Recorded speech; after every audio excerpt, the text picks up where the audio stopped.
Hi പ്രിയമുള്ള സുഹൃത്തുക്കളെ, സന്തോഷ സൂചിക പട്ടിക എന്ന് നമ്മൾ കേട്ടിട്ടുണ്ടല്ലോ. സമ്പന്ന രാജ്യങ്ങളുടെ പട്ടിക എന്നും കേട്ടിട്ടുണ്ട്, ദരിദ്ര രാജ്യങ്ങളുടെ പട്ടിക എന്നും കേട്ടിട്ടുണ്ട്. ഇതൊക്കെ നമ്മൾ സാധാരണഗതിയിൽ നിരന്തരം കേൾക്കുന്നതാണ്. സ്കാൻഡിനേവിയൻ രാജ്യങ്ങളൊക്കെ വളരെ സന്തോഷത്തോടു കൂടി ജീവിക്കുന്ന രാജ്യങ്ങളാണെന്നും ആരാധനകൾക്ക് വേണ്ടിയും മതദൈവങ്ങൾക്ക് വേണ്ടിയും അവിടെ അടിയില്ല, അവിടെ ആരാധനാലയങ്ങൾ ലേലത്തിലിട്ടിരിക്കുവാണ്, പരസ്പരം മതത്തിന്റെ പേരിലല്ല അവർ മനുഷ്യനെ കാണുന്നത് എന്നൊക്കെ നമ്മൾ കേട്ടിട്ടുണ്ട്. സമ്പന്ന രാജ്യങ്ങളുടെ പട്ടികയും അതുപോലെ ദരിദ്ര രാജ്യങ്ങളുടെ പട്ടികയും ഒക്കെ നിരന്തരം നമ്മൾ സമൂഹ മാധ്യമങ്ങളിലൂടെ കാണാറുണ്ട്, അറിയാറുണ്ട്, പ്രതികരിക്കാറുണ്ട്. പക്ഷേ ലോകത്തിലെ വിവിധ രാജ്യങ്ങളിൽ താമസിക്കുന്ന പൗരന്മാരെ സംബന്ധിച്ച് ഒരുപാട് തരം പട്ടികകളാണ് പുറത്തു വരുന്നത്.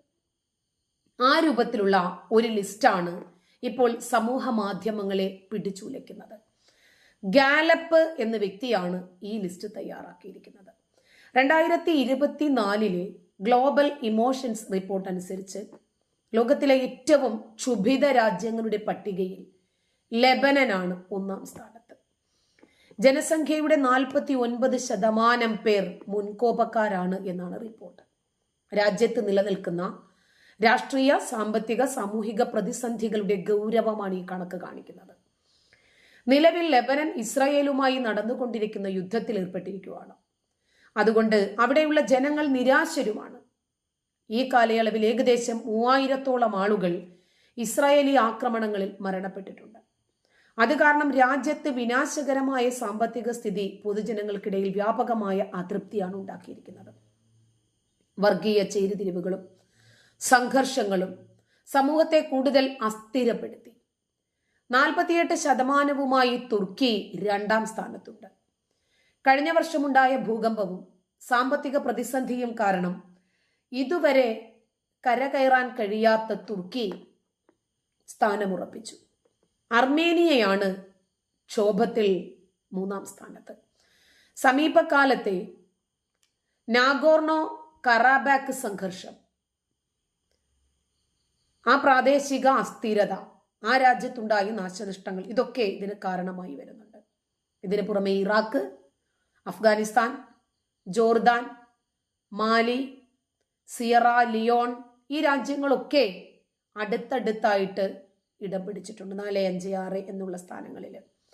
എന്നാൽ ഈ പട്ടികയിൽ ഇന്ത്യ ഏത് നമ്പറിലാണ് എന്ന് സംബന്ധിച്ചിട്ടുള്ള വിവരങ്ങൾ കുറേ നമ്പറുകൾ തപ്പിയിട്ടും ഇന്ത്യ ലിസ്റ്റിൽ കണ്ടില്ല. ലെബനനിൽ ദേഷ്യം വർദ്ധിക്കുന്നതിനുള്ള ഏറ്റവും പ്രധാനപ്പെട്ട കാരണം ഹിസ്ബുള്ളയുടെ സ്വാധീനമാണ്. ഹിസ്ബുള്ള ഇറാന്റെ സായുധ സംഘടനയാണ്. അതിന്റെ സൈനിക രാഷ്ട്രീയ ശക്തി ഭരണ സംവിധാനത്തെ ദുർബലപ്പെടുത്തി. ഇസ്രയേലുമായിട്ടുള്ള വർദ്ധിച്ചു വരുന്ന പിരിമുറുക്കം ലെബനൻ ജനതയിൽ അരക്ഷിതാവസ്ഥ വർദ്ധിപ്പിച്ചിട്ടുണ്ട്. ഈ കാരണത്താൽ രാജ്യം 2024 6.6% സാമ്പത്തിക തകർച്ചയെ അഭിമുഖീകരിക്കുന്നു. ഒരിക്കൽ മിഡിൽ ഈസ്റ്റിന്റെ സ്വിറ്റ്സർലാൻഡ് എന്ന് വിളിക്കപ്പെട്ടിരുന്ന ലെബനൻ ഇപ്പോൾ രാഷ്ട്രീയവും സാമ്പത്തികവുമായ അസ്ഥിരതയുടെ പ്രതീകമായി മാറിയിരിക്കുകയാണ്. ഈ ലിസ്റ്റിൽ ഇടം പിടിക്കുന്ന മറ്റൊരു രാജ്യമാണ് ബംഗ്ലാദേശ്. ബംഗ്ലാദേശിൽ നമുക്കറിയാം, ന്യൂനപക്ഷങ്ങൾക്കെതിരായി ഇപ്പോൾ നടന്നുകൊണ്ടിരിക്കുന്ന ആക്രമണങ്ങൾ നമുക്ക് ചിന്തിക്കുന്നതിലും അപ്പുറമാണ്. അത് ഇസ്കോൺ തന്നെയാണ് വെളിപ്പെടുത്തുന്നത്. ഇസ്കോണിന്റെ കൊൽക്കത്ത വൈസ് പ്രസിഡന്റ് രാധാരമൺ ദാസ് ഈ കാര്യങ്ങളൊക്കെ വെളിപ്പെടുത്തുന്നുണ്ട്. മാധ്യമങ്ങൾക്ക് പോലും റിപ്പോർട്ട് ചെയ്യാനുള്ള സ്വാതന്ത്ര്യം ബംഗ്ലാദേശ് കൊടുക്കുന്നില്ല. ബംഗ്ലാദേശിലെ ആളുകളെ നിർബന്ധിതമായി മറ്റൊരു മതത്തിലേക്ക് പരിവർത്തനം ചെയ്യിക്കുന്നു എന്നും അനുസരിക്കാൻ തയ്യാറാകാത്ത ആളുകളെ വാൾമുനയിൽ നിർത്തി ഭീഷണിപ്പെടുത്തുന്നു എന്നും ഇസ്കോൺ നേതാവ് ആരോപിക്കുന്നു.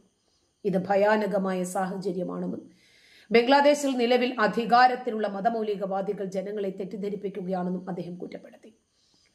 മതപരിവർത്തനത്തിന്റെ പേരിൽ ആളുകളെ ഭീഷണിപ്പെടുത്തുന്നു. ബംഗ്ലാദേശിൽ മതപരിവർത്തനം നടക്കുന്നതായി ഞങ്ങൾക്ക് റിപ്പോർട്ടുകൾ ലഭിച്ചിട്ടുണ്ട് എന്നും മതം മാറാൻ വിസമ്മതിച്ചാൽ ആളുകളെ വാൾമുനയിൽ നിർത്തി ഭീഷണിപ്പെടുത്തുകയാണെന്നും അദ്ദേഹം വ്യക്തപ്പെടുത്തി. ബംഗ്ലാദേശിൽ ഭീഷണിപ്പെടുത്തി പീഡിപ്പിക്കപ്പെട്ട് ഇന്ത്യയിലേക്ക് പലായനം ചെയ്ത പെൺകുട്ടിയെക്കുറിച്ചും അദ്ദേഹം സംസാരിച്ചു.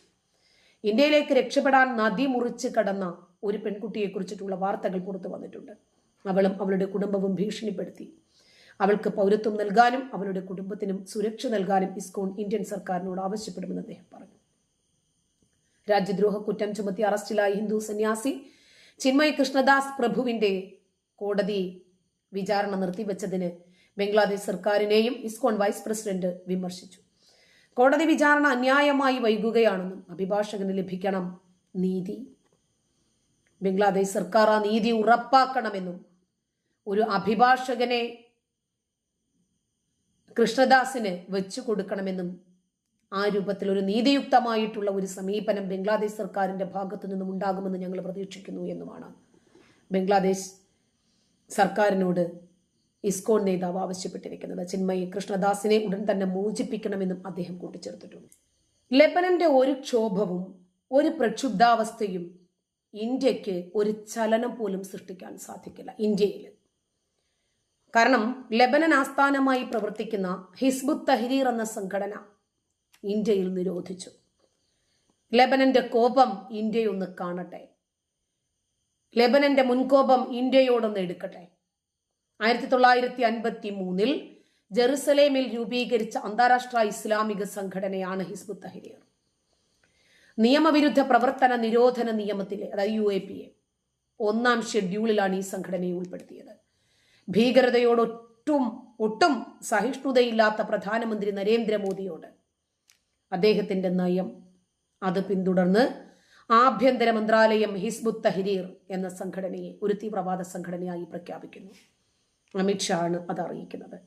ഭീകരതയോടും തീവ്രവാദത്തോടും ഈ രാജ്യത്തിനെതിരെ പ്രവർത്തിക്കുന്ന രാജ്യവിരുദ്ധതകളോടും ഒരു രൂപത്തിലും വിട്ടുവീഴ്ചയില്ലാത്ത സമീപനം സ്വീകരിക്കുന്ന രണ്ട് ഭരണാധികാരികളാണ്, ഒന്ന് മോദിയും ഒന്ന് അമിത്ഷായും. ഇന്ത്യയുടെ ദേശീയ സുരക്ഷയ്ക്കും പരമാധികാരത്തിനും ഗുരുതരമായി ഭീഷണി ഉയർത്തുന്ന സംഘടനയാണിത് എന്ന് മോദി പറഞ്ഞു. ഭീകരതയുടെ ശക്തികളെ ഉരുക്കുമുഷ്ടി ഉപയോഗിച്ച് കൈകാര്യം ചെയ്ത ഭാരതം ഇനിയും അതുപോലെ തന്നെ ഭാരതത്തെ സുരക്ഷിതമാക്കുന്നതിനു വേണ്ടി മോദി സർക്കാർ പ്രതിജ്ഞാബദ്ധമാണെന്ന് ആഭ്യന്തരമന്ത്രി അമിത്ഷാ എക്സിലൂടെ അറിയിച്ചു.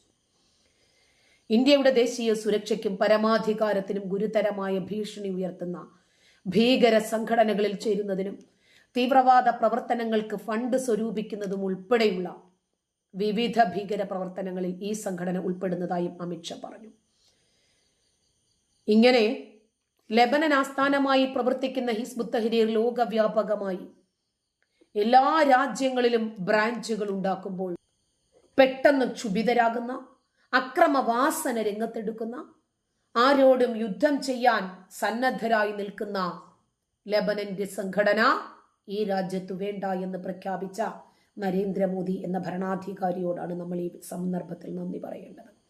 ഈ രാജ്യത്തെ ബാധിക്കുന്ന, ഈ രാജ്യത്തിന്റെ ബഹുസ്വരതയെ ബാധിക്കുന്ന, ഈ രാജ്യത്തിന്റെ സമാധാനത്തെ ബാധിക്കുന്ന ഒരു വ്യക്തിയെയും, ഒരു സംഘടനയെയും, ഒരു രാജ്യത്തെയും ഒരു രൂപത്തിലും സമരസപ്പെടാതെ അവരുടെ അത്തരം ന്യായവാദങ്ങൾക്ക് അനുകൂലപ്പെടാതെ ഈ രാജ്യത്തിന്റെ പാരമ്പര്യത്തിനൊപ്പിച്ച് ഈ രാജ്യത്തിന്റെ രക്ഷയ്ക്കു വേണ്ടി, സുരക്ഷയ്ക്കു വേണ്ടി മല പോലെ നിൽക്കും എന്ന് പ്രതിജ്ഞയെടുത്തിരിക്കുന്ന നരേന്ദ്രമോദി സർക്കാർ ലെബനനെ പാഠം പഠിപ്പിക്കാനാണ് തീരുമാനിച്ചിരിക്കുന്നത്.